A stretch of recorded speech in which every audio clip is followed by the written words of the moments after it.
Okay, good evening and thank you all for coming here tonight. I'd like to start out by saying that I'm a parent first and not a politician. My wife and I are raising 2 students at Oakville High School. In my professional life, I'm an IT manager with over 20 years combined at AT&T, Emerson Electric, and I'm currently at Charter Spectrum. My IT projects included large-scale mergers and acquisitions with Emerson and large-scale software development at AT&T and Charter. So I have lots of experience with budgets in the millions of dollars. I'm also an Army Reserve soldier with 35 years experience. I've had multiple overseas deployments, including Bosnia, Afghanistan, and various locations in the Middle East. In adding to that, I recently finished my master's degree in mental health counseling, which has given me a chance to work with both adults and children through difficult life situations. I'm also the husband of a substitute teacher in the district who has her degree in elementary education and is certified in both elementary and middle school. If elected to the board, my primary focus would be to improve our district academic performance. I believe the best way to accomplish that would be by talking to and supporting our excellent teachers and meeting every student where they're at to provide them opportunity for success. Over the last several months, I've reached out and spoken with hundreds of parents, teachers, and community members. Many of them feel they've lost their voice in the district, and as a board member, I will work to improve the board's communication with the community and make our parents as collaborators in their children's education and the taxpayers. The people who fund our schools should have a voice in our decisions. I believe the parents are the primary decision maker regarding their students' education and health decisions, and I support working with parents to create an atmosphere of transparency and respect regarding board decisions and actions. Okay.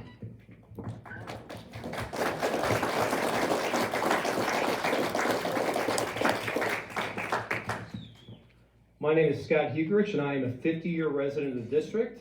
My mind doesn't tell me that old, but the calendar tells me I am that old. I'm a graduate of Mehlville High School. My wife, Kelly, is a graduate from Oakville High School. My 3 sons, Ryan, Alex, and Ethan, are all graduates of Oakville High School. I'm fiscally conservative. I have a degree in mass communications and a minor in economics. I'm a small business owner that manages all aspects of my small business, including all financial matters, which include making payroll, investing in employee training, investing in equipment, projecting sales and revenue for the company.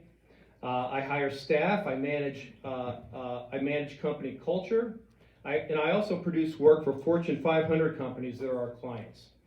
I have 22 years of youth and education-based volunteer experience. I'm a former scout leader in the district.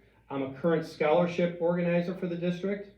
I'm a food drive organizer, and I'm a member of the Professional Advisory Council for the Department of Mass Media for Southeast Missouri State University. In that role, I advise the department on curriculum and student preparedness to enter the workforce. The work that I want to do for the district is boiled down to these basic ideas. Unify our efforts around the academic achievement of our students, unify our efforts around the fiscal and operational performance of the district. We need to keep agendas out of the curriculum and the governance of the district. We need to ensure that teachers are enabled to do their job to the best of their ability. And we need to focus on empowering our students to become the best that they can be. I'm completely dedicated to all of this, and I'm ready to commit the next 3 years of my life to the Mehlville School District.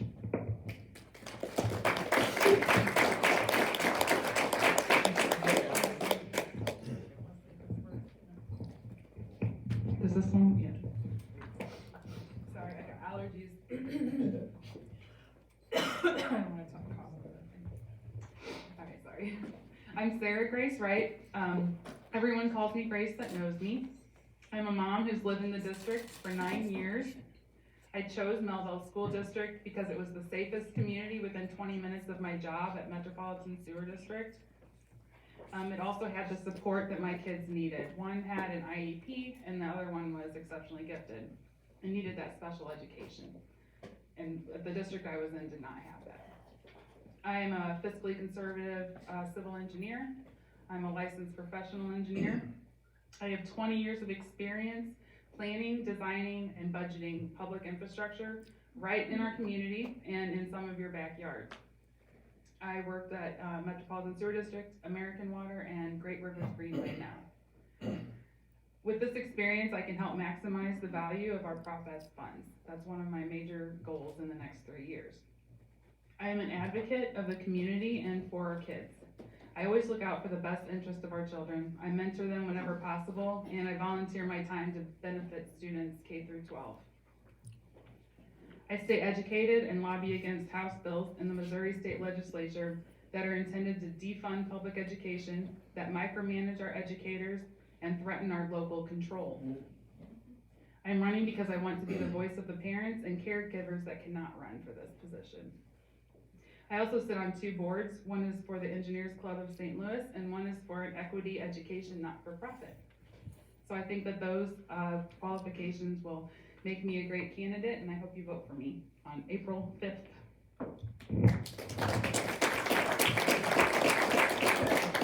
All right, thank you so much. A couple of housekeeping rules. We're going to hold applause until the end after this.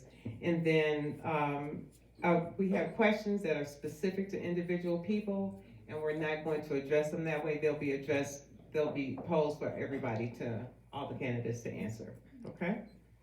All right, first question. And this is, we'll go in this order, and then the next one, Scott will go, and then Grace. How will you make sure the voices of all constituents in the district are heard and addressed with policies, educational support, and issues that impact not only our schools, but our communities? Thanks for that question. So one of the things that I really would like to support is setting up a system where we can get maybe some town halls, some additional communication that's not just at the board meetings. I know a lot of times that it's difficult for some parents to make that meeting, especially if they have smaller children. So reaching out to the community, setting up some town halls and some situations where maybe more taxpayers, more community members can be at those meetings, so that we can address all of the concerns of every individual in the district. Most of the people in here don't know me, even though I've lived in South County all my life, but just so you know that I am a moderate person. I have friends with a tremendous varying degrees of beliefs. I extend courtesy, compassion, and honesty and transparency to everybody that I talk to.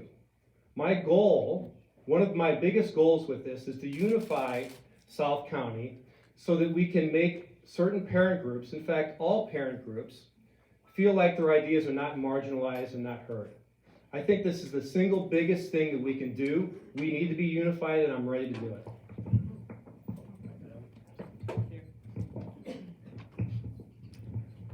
Well, first thing, I think that Mehlville is doing a good job of having listening sessions often, so I want to continue those. But maybe the problem is maybe not sharing those times and locations with the public, so maybe we can work on communication that way, maybe put an ad in the call or something so that people know when those listening sessions are, if they don't follow social media or get their emails.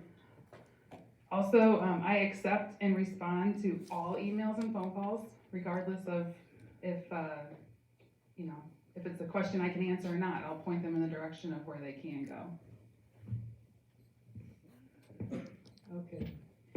The next question will go to Scott first. School board, teachers, and our faculty roles are not designed to be political or promote polarizing ideologies. How will you, as a board member, ensure politics and polarizing ideologies do not get into our institutions of learning as a priority for your term on the school board? This is something I briefly spoke about in my opening dialogue. I'm not here for an agenda. I am not here for an agenda. I am here because I want to empower all of the kids in the Mehlville School District to reach their highest potential. That is it. I am a moderate person. I am not going to advocate for any agendas or politics. That is simply not what I'm going to do. And I will again, I will extend courtesy, honesty, and transparency to everybody that brings up topics related to this.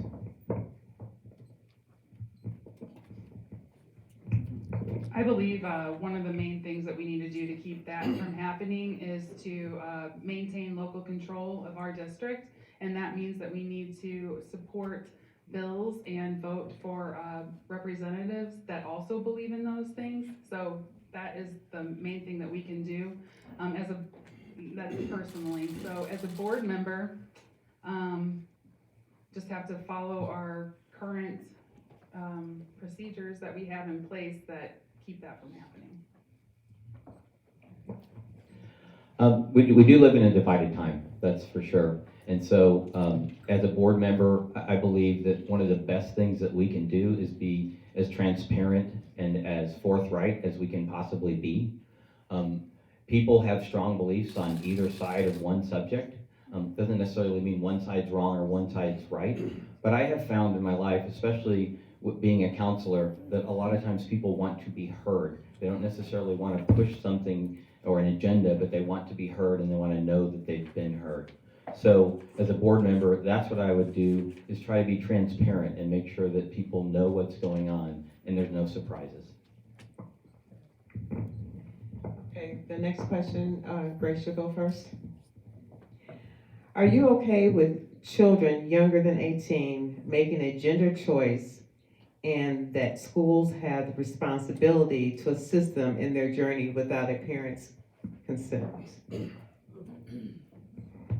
Well, that's kind of a personal question. I think it's per the parent's guideline. I mean, if it was my kid, yes. If they were under 18, I would definitely support them in that.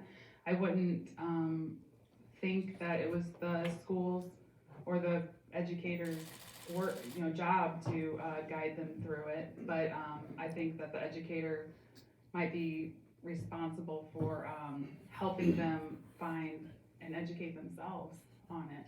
So that's my opinion. I believe that issues of sex and sexuality are deeply personal, and I believe that those decisions belong between a parent and a child. I think we need to make sure that all public institutions, specifically public school districts, are loving to everybody. So I want to be accepting of everybody. However, I do agree that and this is the first time this question has been posed to any of us, I believe, but I do not think that public schools or public institutions should get involved with decisions like that. I think that's a matter for families.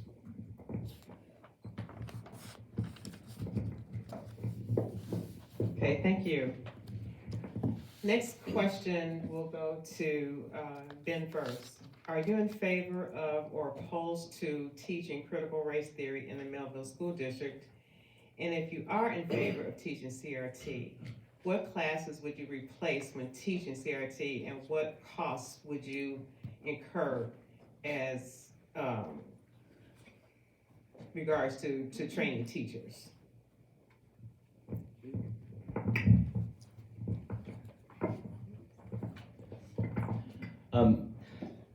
I support teaching history as it exists. I support that making a situation that's safe for students. I don't support any curriculum or teaching method that sets up one student as an oppressor, one student as oppressed, and essentially says that the United States was set up as a racist system. I don't think that's going to benefit anybody. I think when we focus on things that we have in common, we do a lot better than when we focus on things that divide us. I've done about 8 hours on critical race theory, and I can tell you that teachers teach with lesson plans, and I have not found a lesson plan related to critical race theory. I have found the core tenets of critical race theory, which I don't agree with. That's my personal belief, but I have never seen a lesson plan related to critical race theory. I do not believe that it belongs in public schools.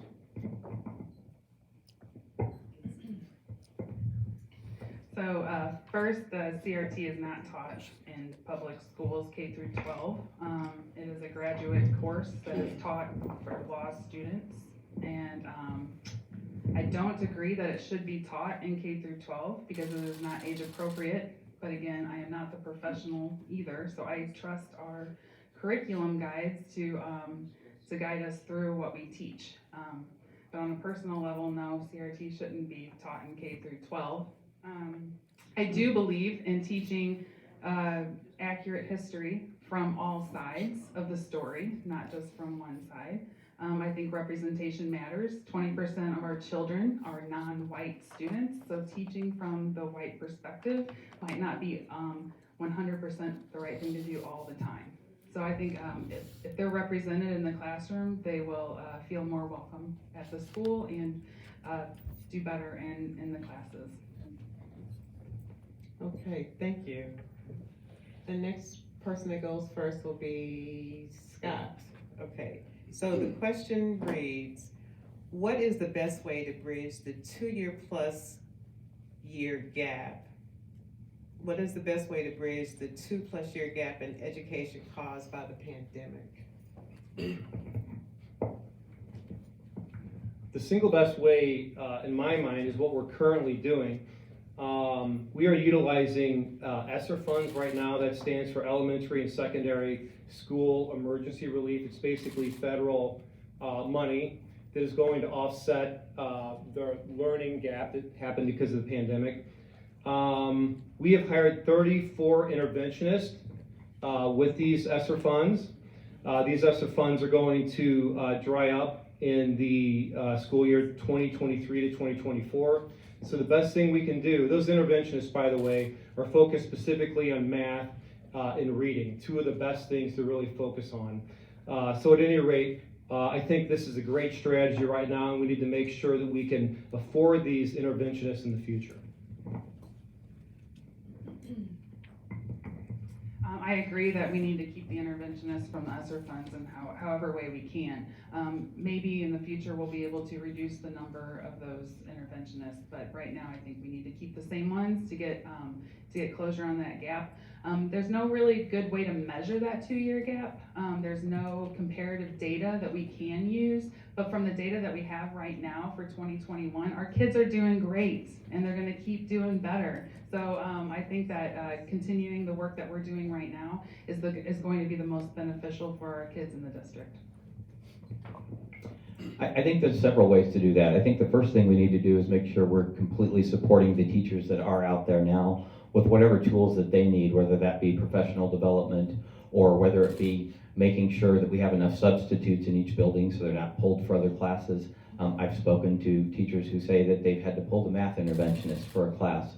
So if we're in that situation, then we lessen the effectiveness of the interventionists. So I think supporting the teachers and keeping the interventionists and making sure that they're able to do their job and able to assist those students without interruption, such as, like I said, with the substitutes. I think that's one of the best ways we can do that. Thank you. The next question, Grace will start first. 2 bills currently in the House, in Missouri House, HB 2306 and HB 1747, will directly affect school boards and how they operate. HB 2306 is a bill that would move school board elections in November in line with the general biannual elections, likely add an additional year to your term, as well as move the school board candidates very far down the ballot. This is supposedly to have school board elections be available to more people that show up for the general elections. HB 1747 will allow for the process to have school board members be recalled by 10% of the total number of voters in the last school board election, with some limitations. Do you think that either one of these bills are necessary? If so, why? If not, then why not? I don't think either of those bills are necessary. We already have a process in place to recall board members, so that's irrelevant. All it is a waste of taxpayer money, putting these together and putting them in front of people and wasting their time. Moving the elections to November, if we're talking about keeping politics out of school, this is the opposite way of doing that, and the opposite way of keeping our local control. So I am completely against both of these bills. In reference to those two bills, a couple things. First off, I don't know if anybody knows this, but it's a very, very small percentage of bills that actually make it to a vote. So I don't even know if these are going to make it through committee and actually get to a vote. But should they get to a vote, I agree. We've already got a process to recall school board members, so that's already in the process. And in reference to how they are, how the other bill, and I'm sorry, I don't remember the topic of it. HB 1747. Oh, moving the elections. Okay, I apologize. So, in reference to moving the elections, I think the idea behind that is to get more people to vote in those elections and to get more people to have a voice. I think a lot of that can be resolved by making sure, again, we're being transparent and we are communicating well, because clearly there's some people that are upset with the way things are going, and we need to find a way to communicate that better. First and foremost, if there's legislation out there that's going to turn my 3-year term into a 4-year term, I'm going to look at that and bait and switch, because I'm signing up for 3 years here. Is it necessary? No, I don't think either one of those are necessary. I don't have tremendously strong feelings either way. I do like the idea of these happening in April. That way school board members can be sort of up to speed over the summer when the school year starts. I think that makes sense. But yeah, I basically do not think that they're necessary. All right, thank you. Next question. The Attorney General sued more than 50 school districts in the state of Missouri in his office's interpretation of the Cook County judgment in the lawsuit against Missouri versus DHSS, which determined that appointed officials cannot issue health orders. The AG's rationale is that school boards do not have the ability to issue a public health order, even though they are elected body like DHSS. Do you think that the Attorney General has the right to sue school districts over mask mandates? If so, why? If not, why not? No, it's Ben. So in reference to that, that has been a very, very divisive topic, the masks and the vaccines. I think that in the initial part of COVID, there was a lot of information that wasn't available. It was new, we didn't understand it, and so we went through a long time period of trying to figure things out and trying to get to a point where we felt comfortable with making changes. I think the intention that the Attorney General had, now, does he have the right? There are a lot of suits that go to court that probably we should think don't have the right. So I'm not a legal expert, so I can't say whether or not he had the right, but I do feel that we could have made some different choices during the pandemic, and I think that was part of his frustration, and people were contacting him. So again, it goes back to whether or not people feel like they're being heard. So. I'm not a politician or an attorney, so I can't tell you if he's got the right. But I can say, just sort of holistically, if we think about this, do we want the federal government telling us what we can do, or would we rather have the state of Missouri telling us what we can do? I think we all say the state of Missouri. So if we boil that down further, do we want to have decisions made locally, or do we want decisions made by the state? I think the answer to that is the same thing if we apply the methodology of we don't want the federal government to tell us what to do, we don't want the state to tell us what to do. I think local individuals have the wherewithal to decide what's best for our community.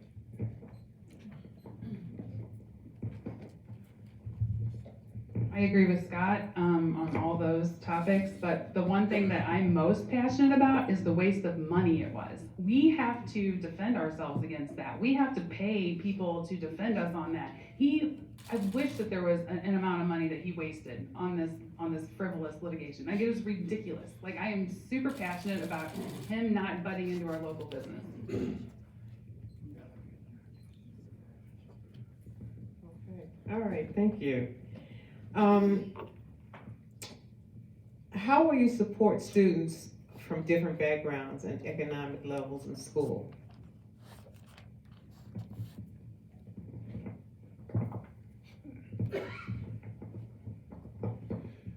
Good question. That's speaking, I think, to a term called equity education, which is actually spoken about as one of the 5 areas of interest in our 5-year plan. And that's the idea behind equity education is understanding that certain students find it difficult to receive a quality education, whether or not that's an involved parent, transportation needs. Sometimes some students don't have internet access at home. I know that one thing that the school district did is for students that don't have internet access at home, they're providing that somehow. So I think looking after initiatives like that, I think are important.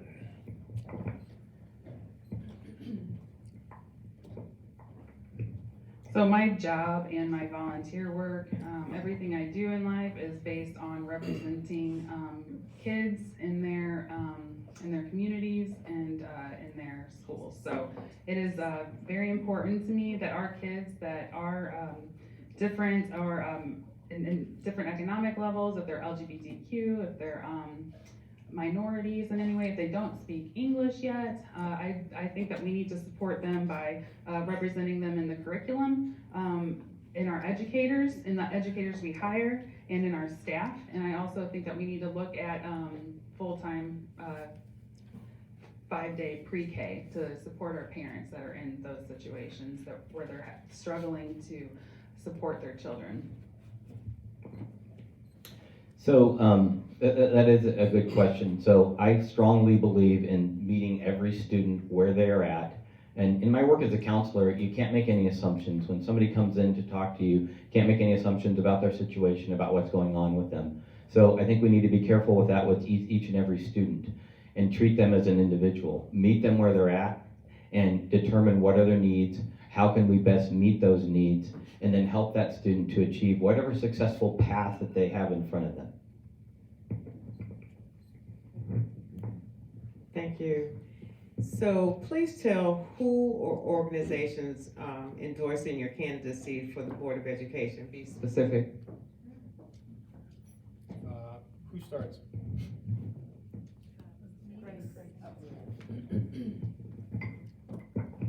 I'm endorsed proudly by the Mehlville NEA, which is the National Education Association, and St. Louis County Labor. The reason I'm proud of that is because I support our educators and their autonomy, and I support unions.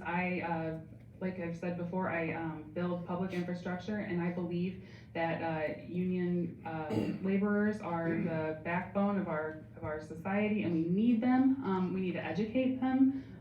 We need more of them coming out of Mehlville schools, laborers in the trades. And they know I support that. I also support that union made is better made. I'm not endorsed by any organization, not supported by any political action committee, nor funded by any outside interest. I am endorsed by the Mehlville NEA and South County Labor as well. I also recently picked up an endorsement from Rinse and Shine, which is a small locally owned business in St. Louis. It also happens to be owned by my son, so I guess I'll take that endorsement.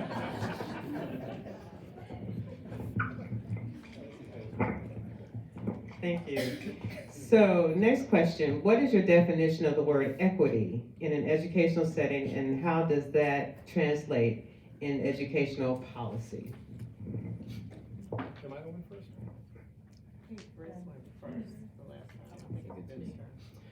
So equity, wow, that's a term that has a lot of different definitions to different people. So if you look at the DESE website, equity would require that you be part of a marginalized group, and DESE actually has information on their website in reference to percentages of students that should be included in gifted classes and so on as part of the marginalized group. I really try to stay away from putting people into groups and then categorizing them as such. I really try to look at people as individuals and determine what they need from that. I would probably more say quality of opportunity than I would say equity. As far as I know, again, equity means removing barriers that some students might face. But I want to take a minute to say why I think this is important. There is an inverse relationship between the quality of education a student receives and the likelihood that that student will encounter problems later on in life. The higher the education, the less likely that individual will be involved with crime. The higher the education, the less likelihood that individual will be involved with drug and alcohol abuse. The higher the education, the less likelihood that individual will experience preventable health care problems like type 2 diabetes. The higher the education, the less likelihood that individual will need government assistance later on in life. So if we focus on removing barriers that some students might face in receiving a high quality education, we are effectively working on problems like crime, drug and alcohol abuse, preventable health care problems. Thank you. Well, first, I was not educated before I ran for the board exactly what we do in equity already. They do an amazing job. They look at every student, and they have put together like listening sessions for new residents that don't speak English. Like, I thought that was amazing. They had translators there. That's incredible. That helps the parents do a good job with their kids. And they do a lot more things that I was really surprised about. But I think equity means representation in curriculum and giving the students the tools that they need to succeed equitably, which means every kid should have transportation to the school that they want to go to. And I think that we need to have full day pre-K and removing implicit bias from our schools with staff training. Okay, thank you. What are your plans to attract and retain talented educators? Me?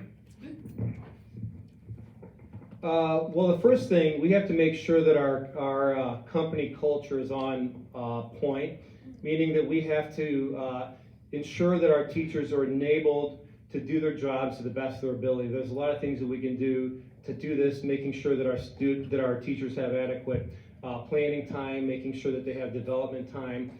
Word of mouth goes a long way in terms of how an organization treats its employees.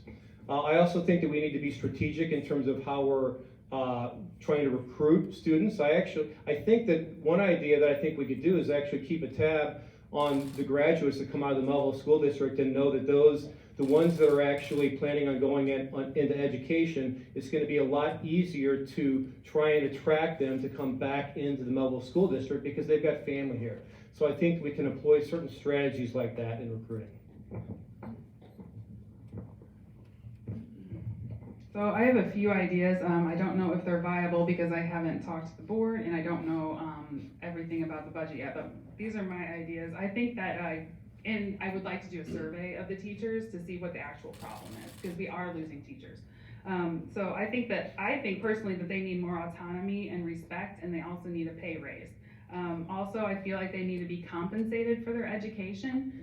They are paying for their own master's degrees and further studies, and to get paid more. And I think that if we put them like on a contract, like you have to stay for 5 years and we'll reimburse you for some credit hours. Because what we're doing right now is we're training our teachers and they're leaving. So we need to stop that somehow. I think some of the things that we can do to retain the teachers that we have and recruit new teachers is, first off, make sure they have all the tools that they need to do their job adequately and to do it in the way that they need to do it. That's definitely one part of it. The other thing is I think with the changes in society and things that have gone on, we're asking teachers to do a lot of things that they never went to school for. Some teachers feel like they have to be part-time psychologists, sometimes part-time behavioral specialists, sometimes, part-time, their planning time is taking up, so now they're part-time a substitute and so on. So we need to make sure staffing is up there. They feel like they belong to something that's successful. I know teachers don't join this for the money, they join it because they love to teach. And so make sure they feel like they're a part of something and they're getting all the support they need with either substitutes and training. Okay, thank you. If you currently held a board seat and tonight you were asked to vote to remove the 1.5% masking threshold, how would you vote and why? I I would vote no, and I'm going to expand on that because what they did was super successful. In the heat of the Omicron, we were able to stay in person. If that isn't success, I don't know what is. My kid had at least 1 or 2 teachers out per day during the Omicron spread, so I was very successful, so I would vote yes to keep it. I would vote to remove it. In the entire time period that we had the coronavirus, it was never a significant risk to children, and children recovered from it very quickly. They're very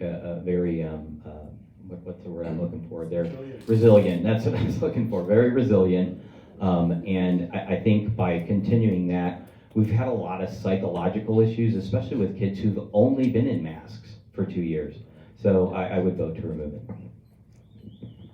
This is a bit of a dated question because we're all in here with, well, most of us in here with masks. And all of the Mehlville School District schools are mask optional right now. So I do think that there's a big benefit to being unmasked when it's safe, because communication and teaching is made less efficient when you can't see people verbalize things. So if it's a yes or no answer on whether or not to remove it right now, I would hope that there would be some middle ground on moving it up from 1.5. But if it's a yes or no on removing it, I would vote to remove it today because it's not exactly that relevant right now.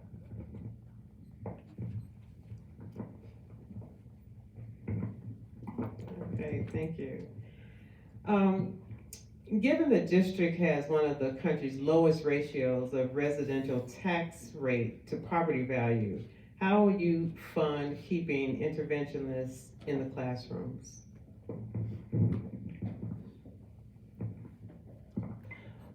So that's a difficult question. So we are on a very tight budget, and right now it's the ESSER funds that are funding the interventionists.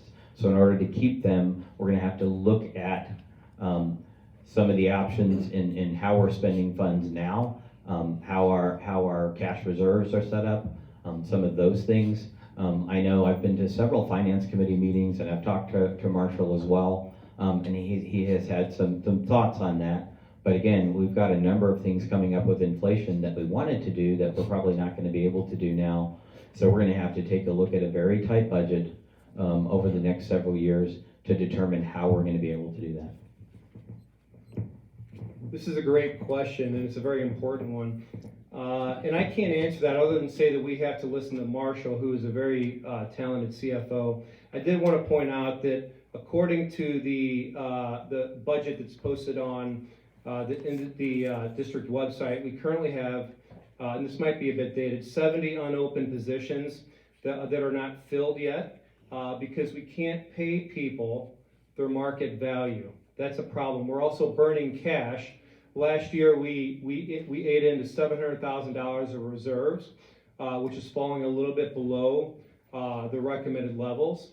And they're projecting next year that we're going to have a hard time getting back up to the recommended levels of cash reserves. So we do have to be very cognizant of the fiscal problems that we're dealing with. And we also need to find a way to keep those interventionists hired.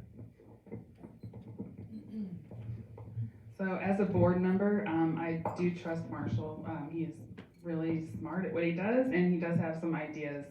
So as a board member, I don't have all the answers on this. I don't think any of us do. But personally, we all need to vote for representatives in our district that want Missouri to fund public education. We are 49th out of 50 in funding public education in the states.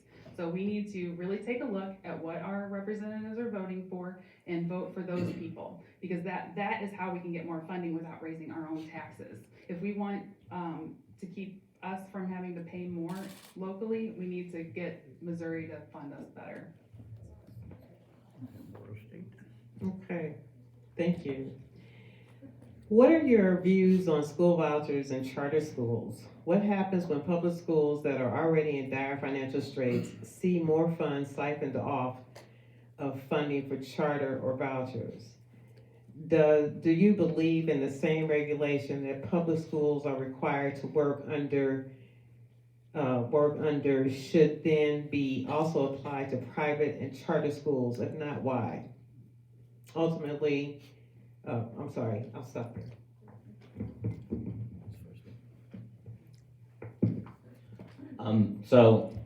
I like to worry about things that are under my control. So as a board member, what's under my control is to work with the board members that are there to ensure that our school is the best that it possibly can be. I don't have any control over if charter schools decide, if private schools decide to start in our area, but I do have some influence and control over how well our school does so that those schools don't become an attractive option. And then the second part of the question, I believe private schools and other schools have to meet the same graduation requirements and have to meet the same those requirements.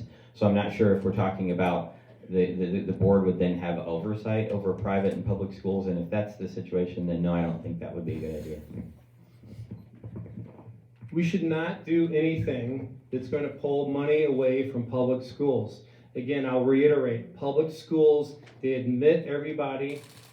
They care for those students that are having a hard time finding education, and we are working to well-functioning public schools basically help with future crime, future drug and alcohol abuse, future healthcare problems, and they remove dependency on government assistance later on. We simply have to keep public schools funded. So I support private schools. Most of my mom friends at work and throughout, like moving here, they send their kids to private schools. I think they're great for those families, and they're voting for me. I just want to let you know that. I am anti-voucher. I am anti-charter school. I think that anything that takes funding away from our district is just detrimental to our kids. We need all the money we can get there. And if there were charter schools, if there had to be, like if something happened where we needed to have them, the regulations should definitely be the same. Okay, ready for the next one? All right. What do you understand woke to mean, and how do you see woke applied to school board leadership?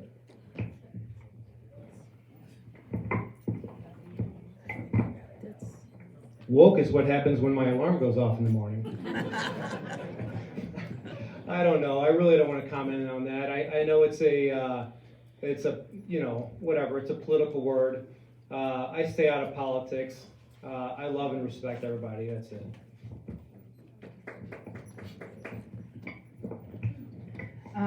I don't like the term woke. I think it is like a performative word for people that feel like they know about equity and inclusion, and it actually is not about that. That is more of you're on your way. If you say that you're woke, you're getting there. You're getting there.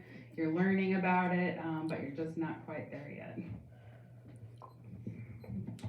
So as I understand the term, it applies to someone who has realized or become awakened to how they are either being held down, oppressed, or in some other way. And through their lived experience, they now realize that there are things that are keeping them from achieving what they need to achieve, and they're not things within their control. I've never been a big fan of people feeling like they're helpless or feeling like they're a victim. I would rather work with somebody individually, and especially as a counselor, to help them realize that they do have power and that they can make their situation better, instead of living by something that says that I'm in a situation where I can't change anything because there are systems that are controlling it.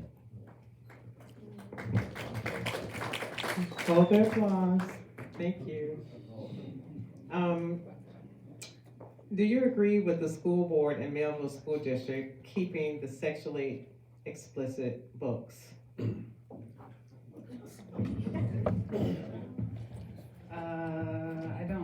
I don't think that's a problem. It hasn't been a problem. There's not been anyone who has reported a book, but we do have a procedure in place. If you feel like there's a book that you have a problem with, you can report it and have it reviewed by the librarians. So, I mean, you know, that's a trick question. No, I don't think, I trust that the librarians and the teachers know what's age appropriate. It is not my profession. So in reference to the books that a lot of people felt were inappropriate and shouldn't be in the libraries lately, let's look at that from a broader perspective. How many years ago we were trying to ban Dr. Seuss?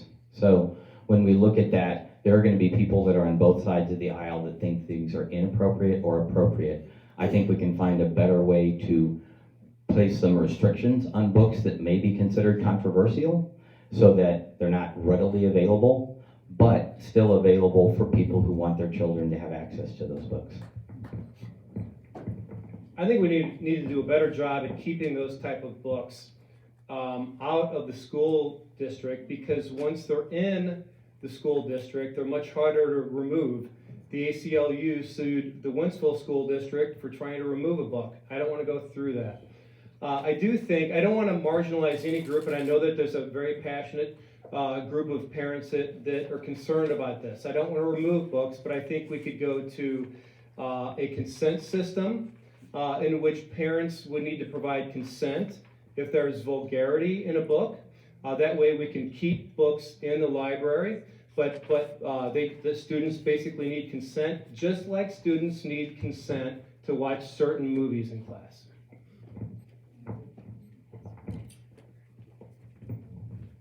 Okay, thank you. Should it be a concern to the voters that some school board candidates in the South County area, not just the Mehlville School District, have received $10,000 or more in monetary and in-kind contributions to their campaign, which is for a nonpartisan, unpaid elected position?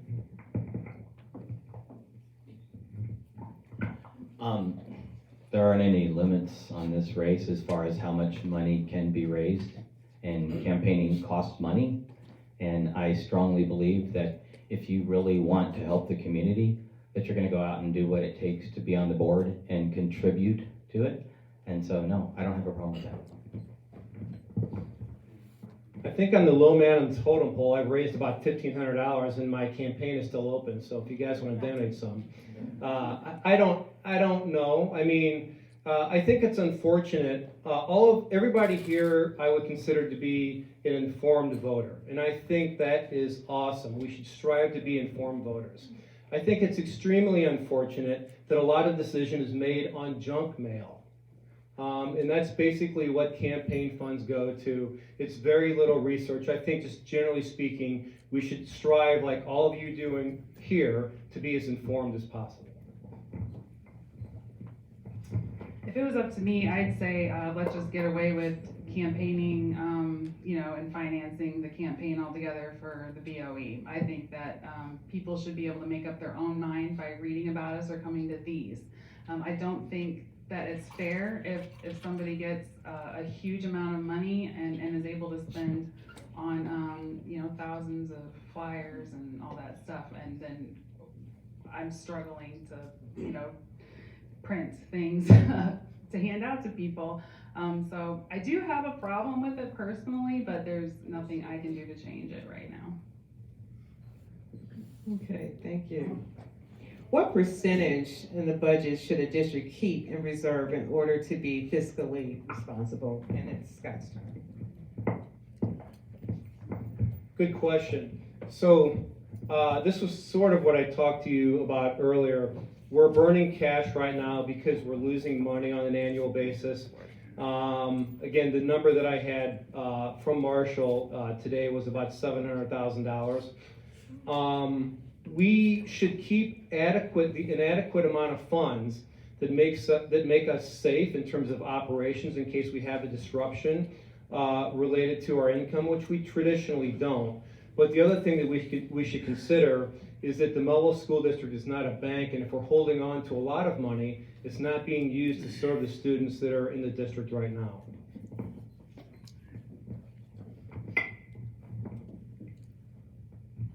Okay, so this is kind of stuff that I have to worry about too in my job. I spend a lot of money, a lot of taxpayer money, and with the cycle of the economy right now, it's really hard to decide. What I would need to see is some data that shows similar financial situation that we're in right now to see what has worked in the past. But right now, with COVID and everything, the amount of money things cost are inflated significantly due to not being able to get to things in buildings. So labor shortages and there's a supply chain. Yeah. So things are costing a lot more now than they ever have. So I would need to see some theoretical data based on actual data that has happened in the past. So the cash reserve is of course kept to fluctuations during the year to keep us from being able to respond to those fluctuations and things that happen, disruptions. But we need to manage it really carefully. I believe 1 year in the recent past, we had $36 million left over at the end of the year. That's too much money. We can put a lot of that to academics and some of the other things that can be done. So I think we need to be a little bit more aware, and maybe with the finance committee, work together more with them and gather better advice to get that down to a little bit less than 36 million. It's a lot of money. Okay, thank you. How familiar are you with the IEP process?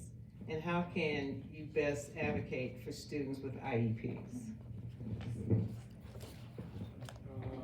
I think it's great. So I have personal experience with IEPs. I had a child who had early childhood development, and then she needed an IEP when she went when she graduated from pre-K into kindergarten. It was a super exciting time that she was able to graduate pre-K and leave early childhood.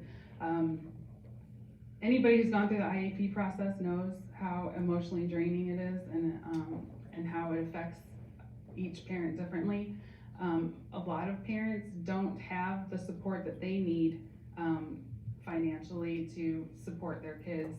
So I feel like giving every parent an opportunity to come in on their time or in the evening, they have a really hard time getting there sometimes during the day. They have to take off work. It's not very conducive to a working mom's lifestyle, that's for sure. So I think it could be something similar to like parents as teachers or something like that. So while I don't directly have experience with an IEP, I do have experience as a counselor, and my wife has also worked with special needs kids in the past as a paraprofessional. So I have some knowledge of some very basic knowledge of it. So I'd have to definitely leave this up to the professionals that are doing that. There are resources in special school district. There are some other resources that would be helpful. But it goes back for me to meeting every student where they're at and determining what that student needs to be successful and helping them to achieve that. So whatever that has to look like with that IEP, we work through that process and give them the support they need. As I understand it, an IEP is a legal document that helps dictate how a learning program will go between a school district and an individual student. It's set up at the beginning of each calendar year, and it has goals throughout the year. In general, it deals with, and I didn't have any children with IEP, so this is my understanding of it. In general, it includes variances from the traditional curriculum approach. IEPs are good because they help certain students overcome certain types of learning problems they might have. So in general, they're good for students to have.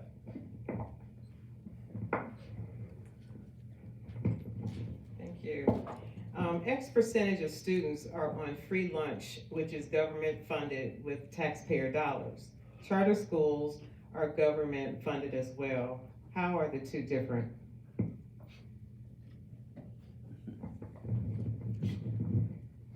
To be honest with you, other than the fact that they're both government funded, I don't know that they're significantly different. I mean, they both have the same funding level. Although the funds for the free lunch programs and those reduced lunch programs come from a different bucket of money, so to speak. Charter schools, as far as being funded by the government. That's a whole different funding pool. So I really don't have enough to really answer that question intelligently. Likewise, I have no idea, and I think it's important for everybody to know that we're three average citizens that have done our best to educate ourselves on everything related to public schools, and we've done that primarily over the last 4 months or so. So certain questions like the differences between lunches in charter schools and public schools, I'm just going to have to say I don't know. Well, first I want to say that sometimes that free lunch that they get is the only meal they're going to get that day. Also, we were funding other meals during the pandemic as well for kids who needed it, and you know, that's the only food that they get sometimes. And charters are not a necessity like food, so that's the big difference. We don't need charter schools. We have a great public education system here.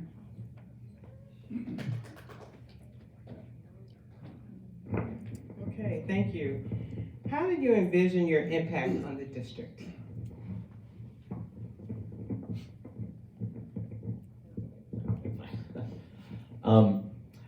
I often say I am happy to work with and try to make collaboration with, to be with anybody.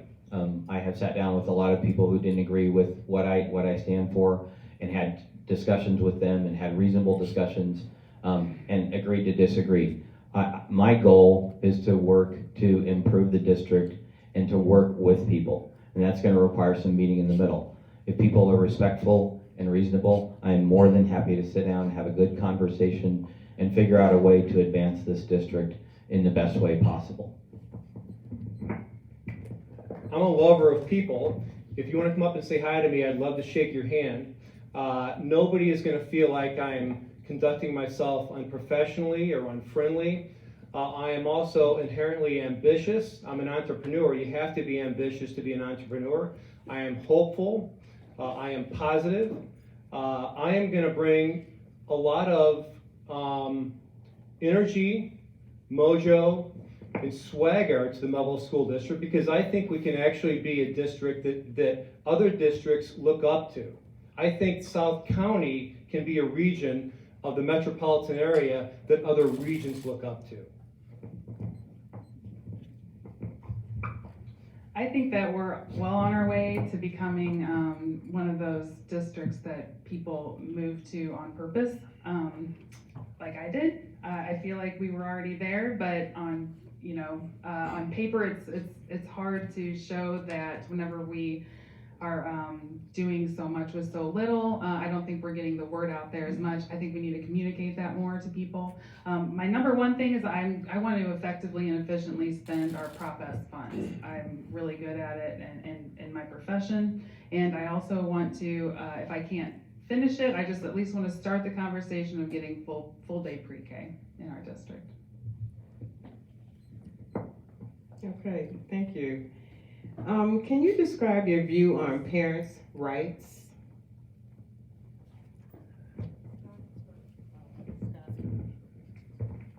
Thank you.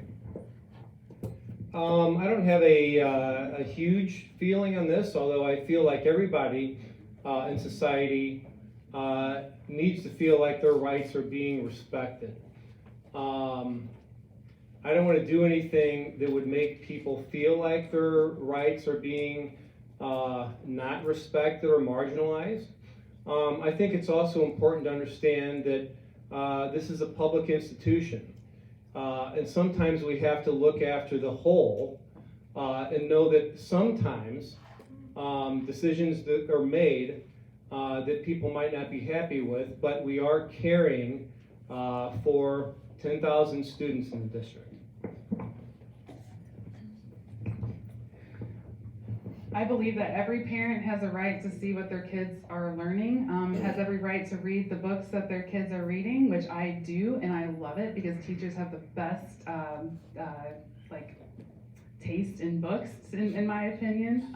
So I read all of those. I have never heard a teacher say that they don't want parents to be more involved. They want more involvement. Our rules and our procedures are in place to where every parent has the right to anything that they request from the teacher, and I've never seen a teacher try to deny them that information. What I don't agree with is having teachers provide their entire lesson plans for the entire year before school starts so that parents can review it. That is impossible. None of us can do that in our jobs. I think parents have a right to know in what's going on with their children, what type of curriculum, what type of teaching methods, those types of things. I don't think parents need to be micromanaging. I think that's not a good recipe. But I do firmly believe that parents need to be aware of, and we need to have as much transparency as possible. At the end of the day, I think it's the parents' decisions and the parents' influence that's going to help make that child successful. So parental involvement in the school, parental involvement when that child is at home are some big keys to success. The school can't control every single thing that happens outside the school just in that short time that the child's in the school during that day. So parents have to be a part of that. Thank you. So what is the most and least important budget item?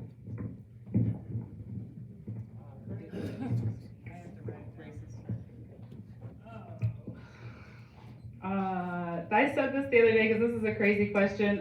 Like lawn mowing is the least important budget item. Everything else I think is pretty important. What I'd really like to do is go through the budgeted items and see what else we could cut if we needed to, that isn't imperative to the instruction of the kids or the safety. Those are my most important items on the budget, are safety and instruction for the children. Anything else that has to do with maintenance that can be delayed, I think we could look at postponing. I think student safety and then academics are probably the most important things that are in the budget. We need to make sure our students are safe, that our buildings are safe. And then probably the least important, I don't happen to have a giant spreadsheet here with everything on the budget. And there's a lot of things that some people would think were important that I may not think are as important. I do know when we had the listening session to talk about spending the money that we have for the Prop R, so there were a number of like exterior lighting, things like that we can get by with for now, but aren't crucial. So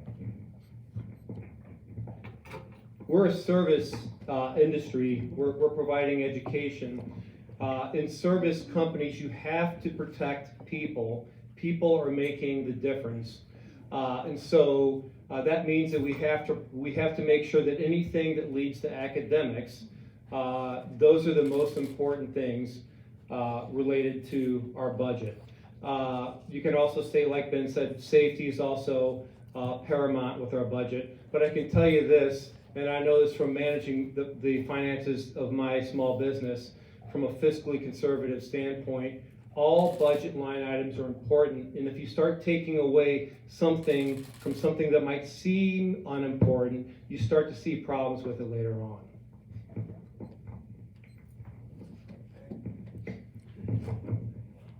Do you believe a male student who identifies as a female can be allowed to compete in women's sports?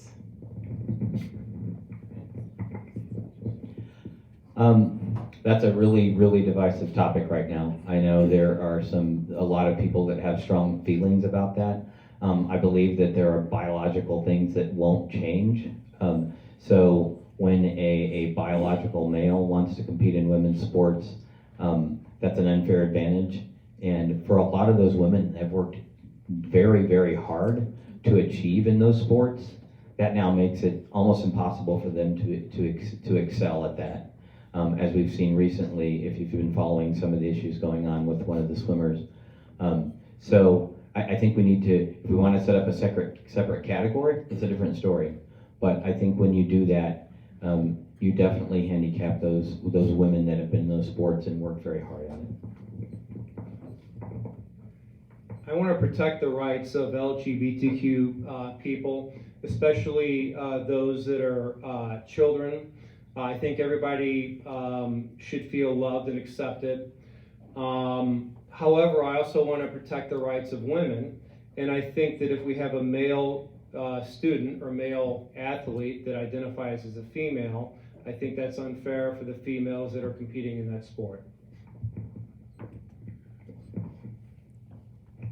This is something that I am definitely not educated enough on to give a direct answer right now. I understand the problems with allowing a transgender woman on the playing field. I get that. I totally understand, but I don't think it is a problem right now in our district. I haven't heard of it as a problem. I definitely advocate for protecting those students. But I understand that there's women in the Olympics that have higher testosterone than the men that are competing in the same sport as well. So there are so many similarities and differences between men and women depending on their background and where they and their genetics. I'm not saying that I'd say yes. I'm not at all, but I'm not saying I'd say no either. I just don't have the information for that. Thank you. If you believe the state should not dictate what goes on at the local level, how do we respond to DESE requirements? I'm sorry, can you repeat that? If you believe the state should not dictate what goes on at the local level, how do we respond to DESE requirements?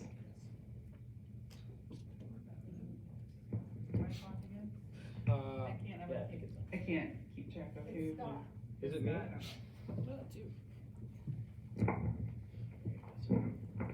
This is a question I didn't want to go first on.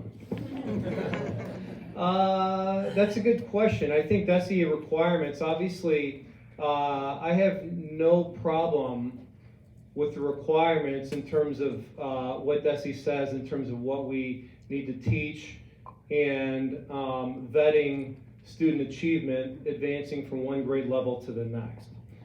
So I can say that I really have no problem with that. I haven't looked into it a lot, but I have no problem with that. In fact, I'm supportive of DESE in general.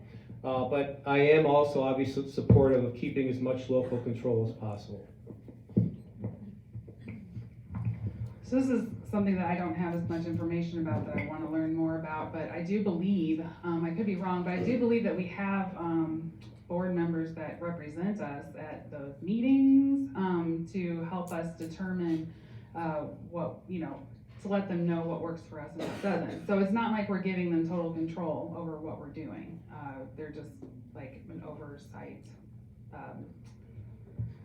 program that helps keep everybody, I guess, on the same page when it comes to the large scale objectives of the state education.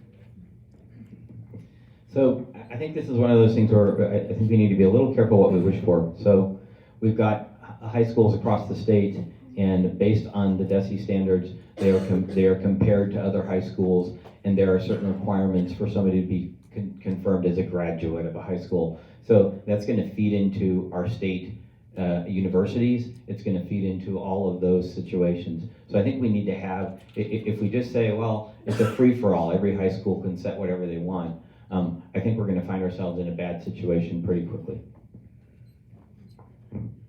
Okay, thanks everyone.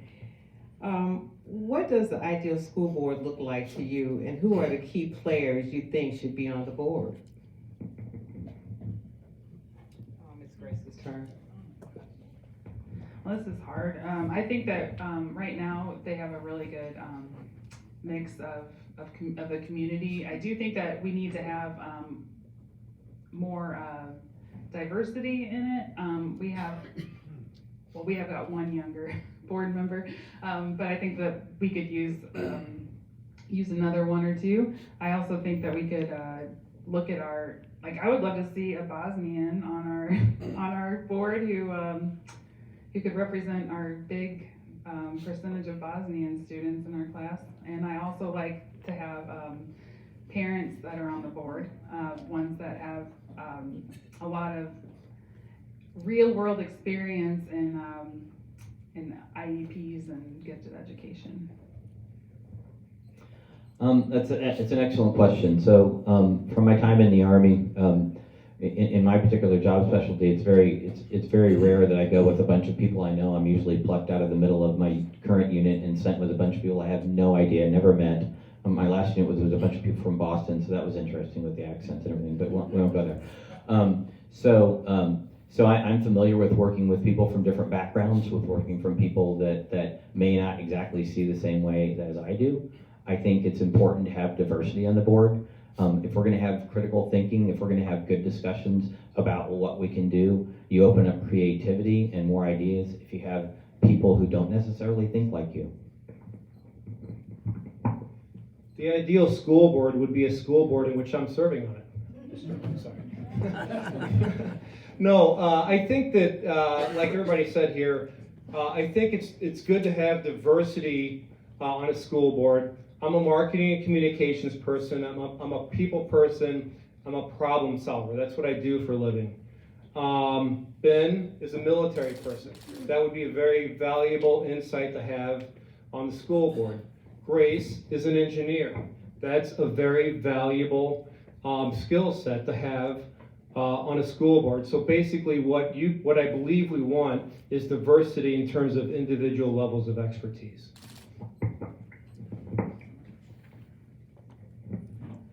Okay, so the National Teachers Association said they will continue to teach CRT, critical race theory, even if it's banned.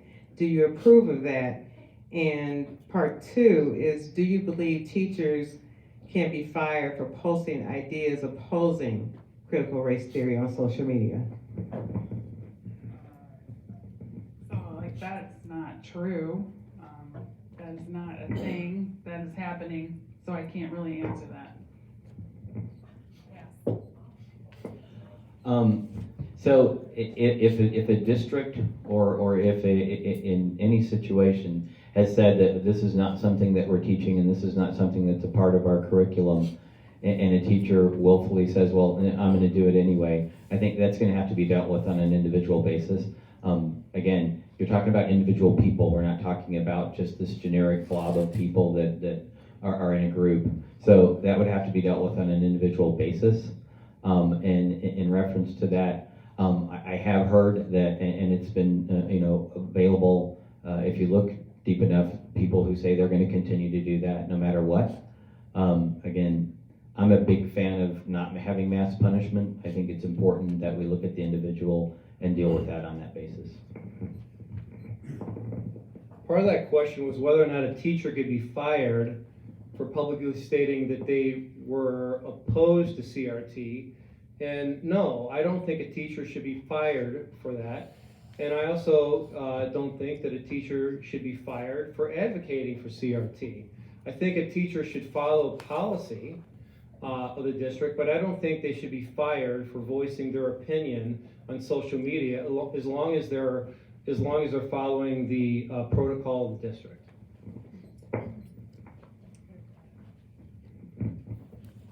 Thank you. Recently, there is a lot of anti-police sentiment across the nation. Should this anti-police topic be part of our curriculum materials being used in our classrooms and libraries within our school district?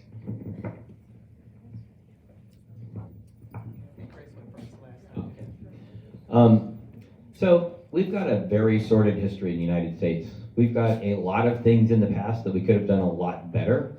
We've got a lot of things that we did quite well. So it's become part of our history.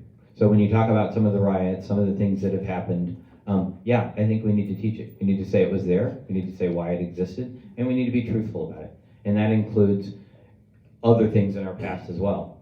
But remember, if we're going to promote critical thinking, we really do have to have both sides. We can't have a library that only includes one side. This is a politically leaning question.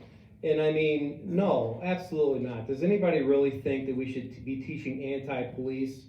No, there's absolutely not. I mean, there's no question about this.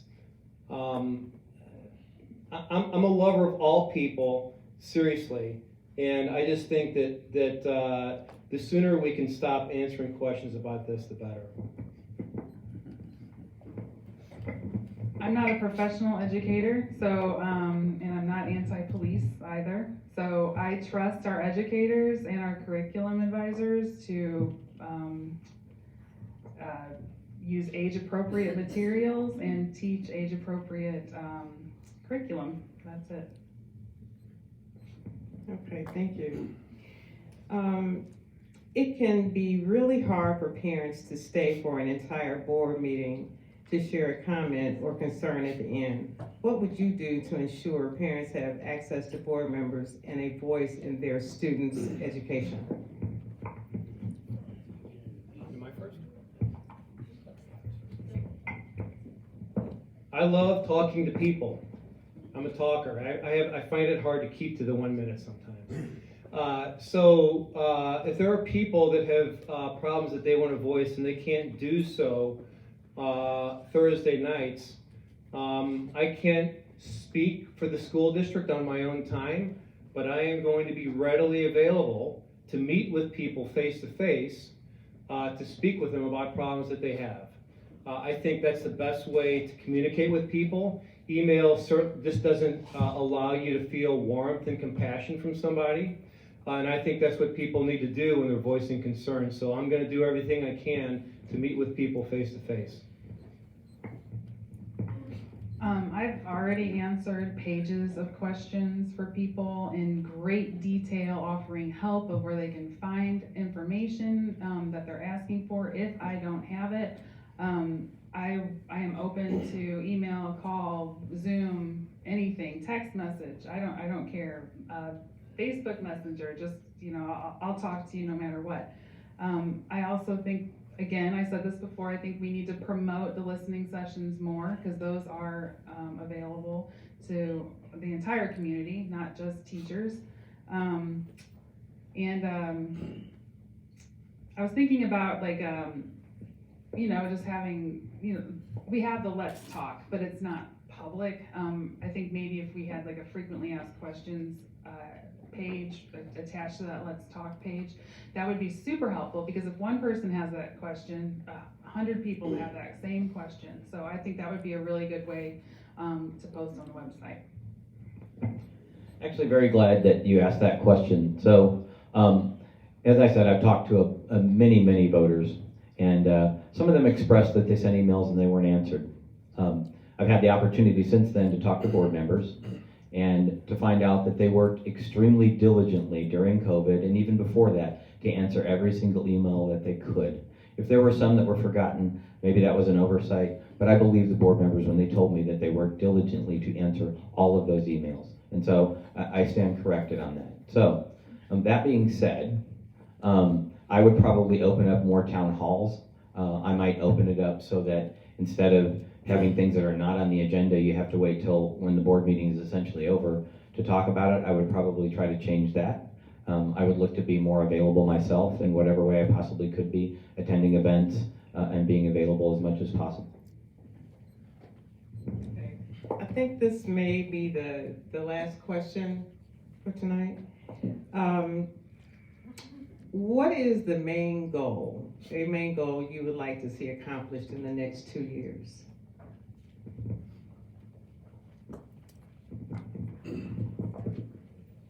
It's not me. I think The main goal, I really want to do the most of what we can with the money we have for Prop S. That is my profession. I'm really good at it. I know how to budget. I know how to prioritize based on the community's needs. And I want everybody in here, if you haven't gone to the listening session, the last one, I think it was March 8th, there's one tomorrow night that you can have a real voice in prioritizing these projects. So I really recommend that you go and use your voice so that we have that information to make the decisions. I think probably my main goal would be for us to set up a plan, a solid plan that will help us get past the learning loss and some of the things that we've encountered over the last 2 years in reference to COVID. I think a lot of times with our teachers, we have an initiative, and then we do that for a while, and I'm not sure that we always have time to measure the success of that initiative before we move on to the next initiative. So I think my goal would be to set up something solid in place so that we can get past that learning loss. This is going to be a bit of a precursor to my closing statement. But what I would love to do is unify everybody so that we're focusing in on the care and welfare of the children in the district.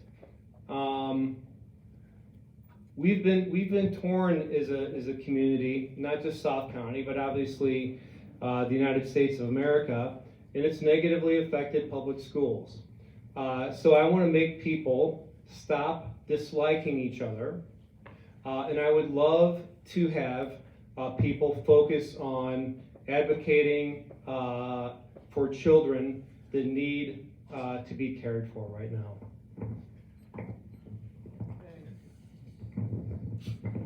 All right, so we are at the last portion of today's event, and a 2-minute closing, and we're going to start with Grace, then Scott, then Ben. All right, thanks for coming tonight. I really appreciate you. And if you have any comments or questions or concerns, I really do ask you to email me, text me, call. I've got all my information at Wright Mehlville.com, where you can get all that information. I wanted to reiterate that I'm running as a mom of the district, that I love every single child in this district. I'm an engineer with 20 years experience in planning and budgeting public infrastructure. I'm an advocate for student safety, security, and instruction, and I'm a proven steward of taxpayer funding and can help spend Prop S funds efficiently as we push forward to accomplish as many projects as we possibly can with our limitations and challenges that we're facing right now. With this experience, I'm the best candidate to bring the most value to our district. So please make it a priority to vote April 5th. I'm on the bottom of the ballot. You can also email me anytime, call or text, like I said, at wrightformehlville.com. If you're interested in helping me in the last weeks of the campaign, you can sign up at the table by the doors. And again, please attend the Prop S meeting tomorrow night to help us prioritize the projects. And stay if you want your car painted. You can see my twin sister in the back. She's got some car paint. And if you want a yard sign, you can see Laura Metz at the table there.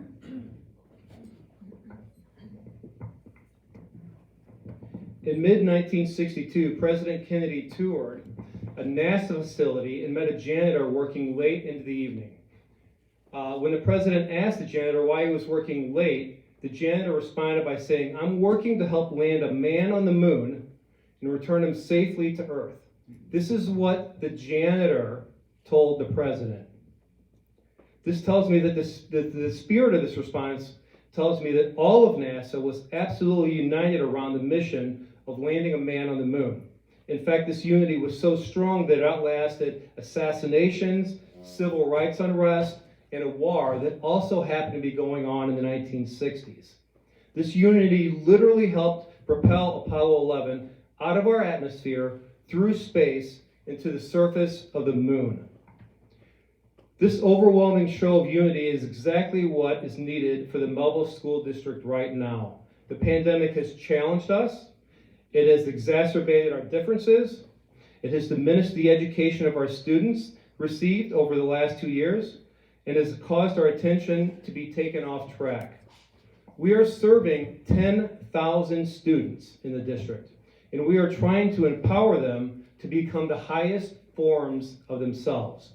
We are hoping to turn them into healthcare workers and scientists and supply chain professionals. With a unified effort, we can even help transform one of our students into the next person that steps foot on the surface of the moon. I believe this. I'm an optimist, and I believe this. Empowering our students to become the best they can be is why I decided to run for the Board of Education, and I'm ready to commit the next 3 years of my life to make sure the district is able to do this.